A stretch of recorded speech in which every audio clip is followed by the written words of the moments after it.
So Hasina Ghafoori learned very early in her life that in a country like Afghanistan, storytelling, like we're doing here today, was her best option to tell the realities of what happened to the people around her, those who lived their lives in the shadows of war, just like her.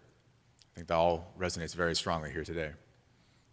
She survived the Taliban incursions, suicide attacks, bombs, explosions, and yet the biggest shock of her life was not because of those, but when her life was handed to her by the United States, was handed over by the United States when the Afghan Republic collapsed on our watch. Hasina, like so many others, lost everything and has rebuilt carefully and slowly over the past 2 years. Today, she's a women's rights activist in a new country to call her home, but her heart still beats for the people and lands that gave birth to her. Please welcome Hasina Ghafoori, I might add, a future Georgetown student.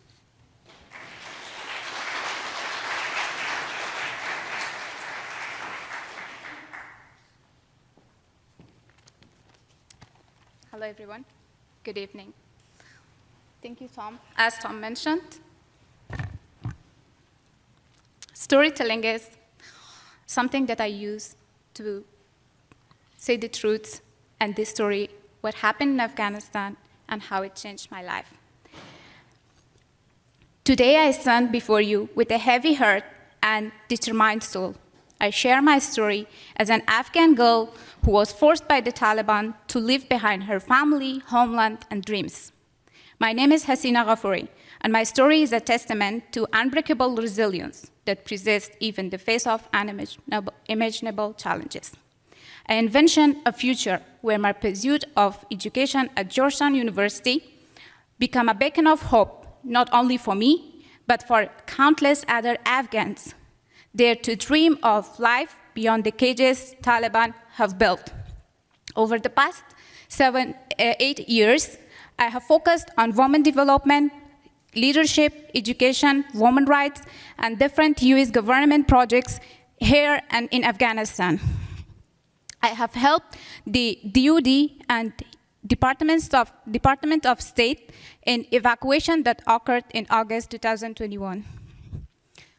Thanks to help to all who was involved in the evacuation, but especially to Major Christy Lamont and Army veteran Mr. Lamont Service, both of whom were instrumental in helping evacuate over 30 at-risk Afghan American women in those tense times, where I had the honor of providing interpretation and coordination support. Now they are all safe in the US and may hear my voice. I'm happy to share that those girls are going to the school and those women are working and have their freedom. As a woman in a country where women not allowed to work and get education, I faced many challenges and risks. Those challenges and risks made me the person I am today. The challenges that Afghan women faced, the risk of being harassed on the street, risk of being kidnapped, or risk of being defamed as the woman worked outside in a culture and religious norms. The situation of Afghan women encouraged me to do more for them. The belief I had on the power of the Afghan woman encouraged me to do more for them. I would like to share a life story that I had from past year. When I first arrived to the US in September 2021, I spent 2.5 months in a Fort Pickett military base with hundreds of other Afghan immigrants. Out of all, I found a girl who had no one in her life. A girl whose parents has passed away when she was a kid. A girl, yet another Afghan girl whose brothers forced her to marry someone that she didn't want. Like all the other Afghan girls, but different from them. She stood for her rights and she rejected. But when she rejected and stood for her rights, she was left alone on the street by her brothers. She had no place to go. But luckily, she got evacuated to the US. And she is in the US now. We both have same name, but different stories. I used to call her by her first name, Bibi. When I talked to Bibi, it was impossible for me not to assist her. I invited her to join me, and we will work together to change her life. I promised her we will work together and she will have a better future. As I heard people called America the land of opportunities, and I believe it's correct. I believe that you can change the world by having someone stand by you and encourage you in life.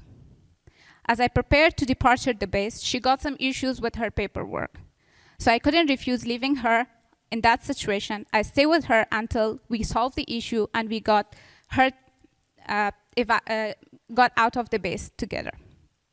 I want to express my heartfelt gratitude to React DC and especially to Amy Marden, who's between us here tonight, whose valuable assistance facilitated a seamless process when I was resettling in the Northern Virginia. After spending a few days together, one evening I asked Bibi to go to the Safeway, which was just across the street from our apartment. I asked her, we went to the Safeway almost sometimes together, but I asked her to go alone this time, just to give her the feeling that she's independent now in the US. But unexpectedly, she started crying. She was in tears, and she was afraid. She was scared because she was not able to speak English very well. She was scared, and she was thinking if she goes there, she won't be able to find the store, and she won't be able to communicate. It's hard. It's really hard when you come to a country and you don't know the culture and you can't speak the language. But the next morning, I started looking for jobs for her at the same store. I started this because I wanted her to stand on her feet. No job is big or small. It's just you should start from somewhere to get to the place you dream. After a few weeks, I finally found her a part-time cashier job at the Safeway store. It took us 2 more weeks to her to get the contract and start her job. When we just start her job, at the first day of her work, she called me and she was crying again. She was very upset, and when I asked why, what happened, she started explaining that the onboarding orientation is really difficult for her and the English is really hard for her, so she can't understand that. But that wasn't something should stop her from working. I went to Safeway and we did the training together. And when we got back to home, I started to explain everything for her in our local language so she can understand it better. But now, after a year and a half, she still works in the same store, but as a manager. She got promoted to manager position a few months ago.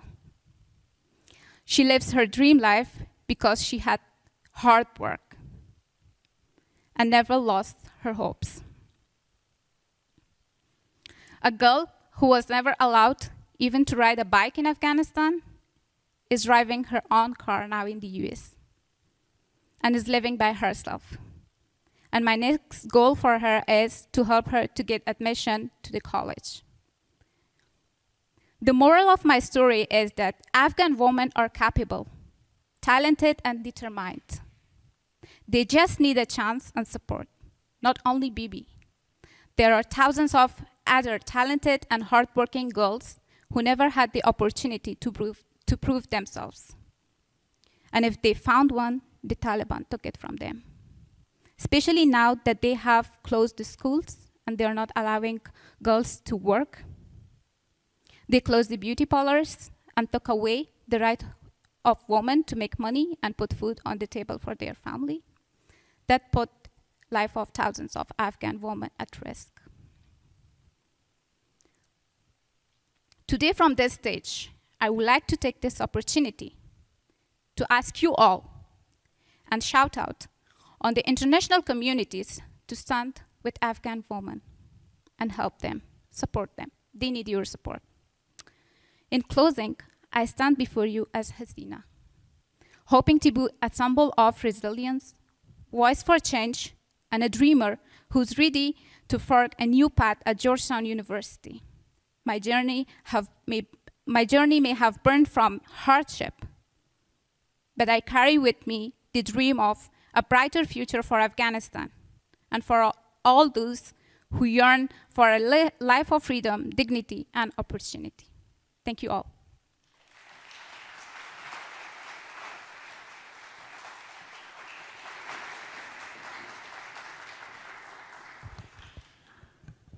Hoya Saxa, Hassina. It's a little Georgetown thing.